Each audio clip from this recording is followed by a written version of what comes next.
Hello friends, welcome back to my channel moms aware. मैं हूं निधि। आज आपके सामने एक नए वीडियो के साथ आई हूं कि प्रीमेच्योर बेबी की कोविड-19 में कैसे केयर करनी चाहिए। ये भी बताऊंगी कि हमने अपनी बेबी की इस टाइम कैसे केयर की।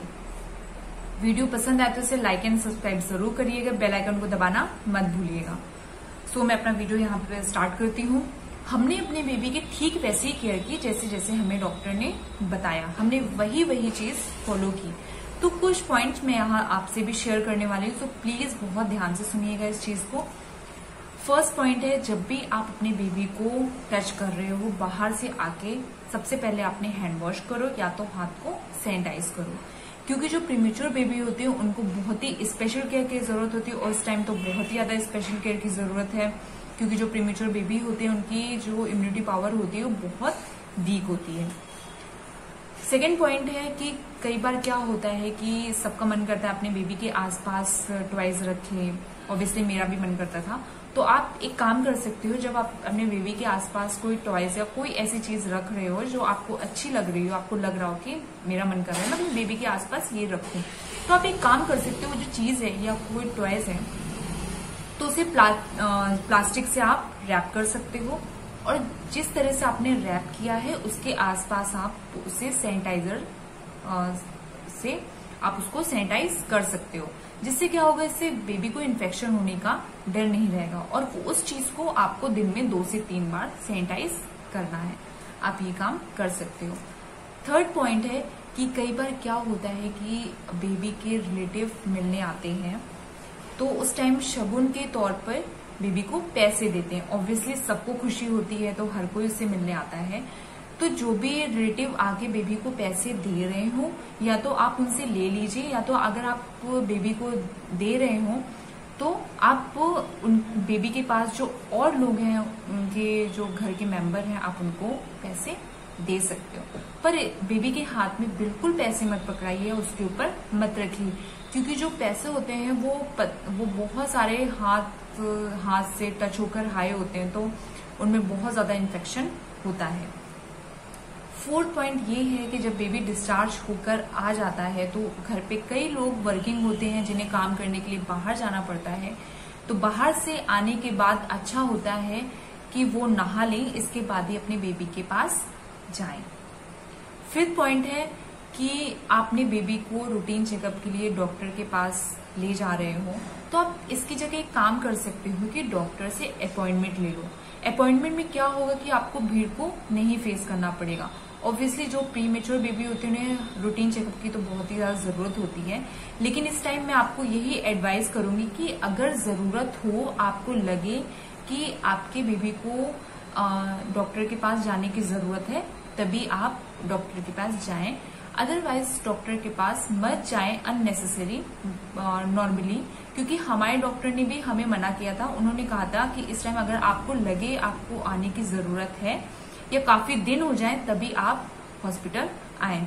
और हम उस टाइम पे जाते थे जब डॉक्टर मॉर्निंग टाइम में, जब डॉक्टर वार्ड में विजिट कर रहे होते थे, और जब उनके क्लिनिक का टाइम होता था तो उसके बीच का जो टाइम होता था उस टाइम डॉक्टर फ्री रहते थे, तो उस टाइम में हम अपने बेबी को लेकर जाते थे, क्योंकि वो पर्टिकुलर जो टाइम था वो डॉक्टर ने हमें दे रखा था। उन डॉक्टर ने कहा था कि आप इस टाइम आओगे, क्योंकि आप जब क्लिनिक के टाइम आओगे तो उस टाइम हम और बीमार बच्चों को देखते हैं, तो इस टाइम प्रीमेच्योर बेबी को देखना थोड़ा सा मतलब अच्छा नहीं है उसकी हेल्थ के लिए। तो डॉक्टर ने हमें वो टाइम दे रखा था, तो हम उसी टाइम में डॉक्टर के पास पहुंचते थे, तो उस टाइम डॉक्टर हमारे बच्चे को अच्छे से देख लेते थे। तो मैं आपसे यही कहूंगी कि डॉक्टर से आप एक पर्टिकुलर टाइम लीजिए, उसी टाइम पे आप डॉक्टर के पास पहुंच जाइए, जिससे डॉक्टर आपके बेबी को अच्छे से देख ले, क्योंकि इस टाइम आप जितना भीड़ से दूर रहोगे आपके लिए और आपके बेबी के लिए, दोनों के लिए अच्छा है। बेबी होने के बाद सब लोग घर में बहुत खुश होते हैं, तो बहुत सारे फंक्शन भी बेबी होने के बाद लोग करते हैं, लेकिन इस टाइम कोरोना वायरस जिस तरह से पूरी दुनिया में फैला हुआ है, तो इस टाइम तो मैं यही कहूंगी, या तो आप फंक्शन को डिले कर दीजिए, और अगर आप फंक्शन कर भी रहे हो तो कम से कम भीड़ रखो। बहुत लिमिटेड लोगों को ही आप फंक्शन में बुलाइए, जिससे कि भीड़ ना हो पाए, फिर आप आराम से फंक्शन कर सकते हो। 7th पॉइंट है बेबी की बेडिंग दिन में 2 से 3 बार जरूर चेंज करें। बेबी की बेडिंग बिल्कुल नीट एंड क्लीन होनी चाहिए। 8th पॉइंट है कि जो मदर और बेबी के क्लोथ्स होते हैं उनको जरूर चेंज 2 से मदर जो होती है उसको अपने जो उसने कपड़े पहन रखे होते हैं उसे 1 से 2 बार जरूर चेंज करे। बेबी के कपड़े 2 से 3 बार जरूर करे। इससे क्या होगा, बेबी को इन्फेक्शन होने का डर भी नहीं रहेगा।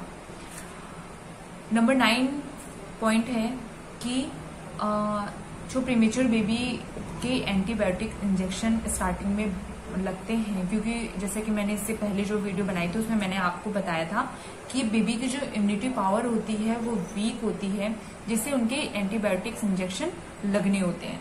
तो कई बार क्या होता है कि जैसे आपके बेबी को डॉक्टर ने डिस्चार्ज कर दिया तो आप उसे लेके घर में आ गए, तो आप यहाँ पे ये कर सकते हो कि अब उसे सुबह शाम इंजेक्शन भी लगने हैं। अब आपको बेबी को लेके बार बार हॉस्पिटल जाना पड़ेगा। तो इस जगह आप ये कर सकते हो, जब आपका बेबी वहां नर्सरी में होता है तो जो वहां का स्टाफ आपके बेबी को देख रहा होता है तो आप वहीं पर किसी से बात कर लो ताकि वो आपके बेबी को सुबह और शाम इंजेक्शन आके लगा दे। हम भी यही करते थे, जब हम बेबी को घर ले आए थे तो उसे 1 हफ्ते तक इंजेक्शन लगने थे सुबह और शाम। तो हम भी यही करते थे कि नर्सरी में हमने बात कर ली थी तो वहां पर सुबह और शाम इंजेक्शन वहां पे उसको लगाने आते थे हमारे घर पे। तो जो भी फीस होती थी हम पे कर देते थे। तो आप भी यही कर सकते हो कि आप वहीं का स्टाफ से आप किसी से बात कर लो ताकि वो आपके बेबी को घर पे आके इंजेक्शन लगा दे। लेकिन इस बात का ध्यान रहे कि जो भी आपके बेबी को इंजेक्शन लगाने आ रहा हो उसे प्रॉपर नॉलेज हो कि प्रीमेच्योर बेबी के इंजेक्शन कैसे लगाए जाते हैं। कई बार क्या होता है कि वहां से स्टाफ से ना बुला के लोग बाहर से किसी को इंजेक्शन लगाने के लिए बुला लेते हैं। तो ऐसे में क्या होता है कि किसी को नॉलेज तो होती नहीं, ऐसे में क्या होता है बेबी को प्रॉब्लम फेस करनी पड़ती है।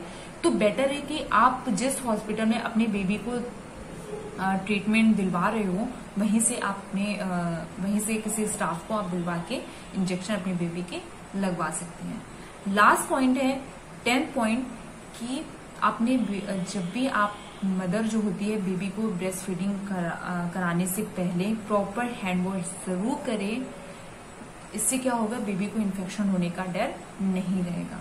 फ्रेंड्स, अगर आपके मन में कोई और पॉइंट हो, कोई और पॉइंट आपके मन में आ रहा हो, कोई और अच्छा पॉइंट, तो उसे जरूर शेयर करें, उसे कमेंट में जरूर बताएं। तब तक के लिए नमस्कार।